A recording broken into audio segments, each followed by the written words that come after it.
ఓం శ్రీ ఆంజనేయాయ నమః. అందరికీ నమస్కారం. ఈ వీడియోలో తమలపాకులో దేవతలు ఉంటారు అని అంటూ ఉంటారు. అదేంటో తెలుసుకుందాం. నాగవల్లి దళము. నాగవల్లి దళము అంటే తమలపాకు అని అర్థము. ఇది దేవతా దళము అని ఇంకొక పేరు ఉన్నది. ముఖ్యంగా ప్రతి శుభకార్యాలలో తమలపాకుని మనం వాడుతూ ఉంటాం.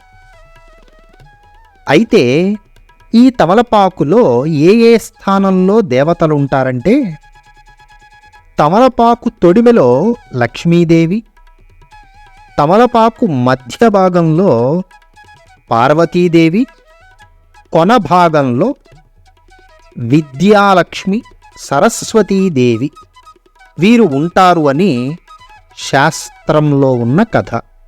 అంతేకాక ఈ తమలపాకులు ఇంద్రుడు, మన్మథుడు, శ్రీ మహావిష్ణువు, పరమశివుడు, బ్రహ్మ ఈ దేవతలు కూడా ఈ తమలపాకులో ఉంటారు అని పురాణ కథ. అందుకనే ఈ తమలపాకుకి ప్రత్యేకమైన స్థానాన్ని కల్పించారు. సర్వే జనాః సుఖినో భవంతు.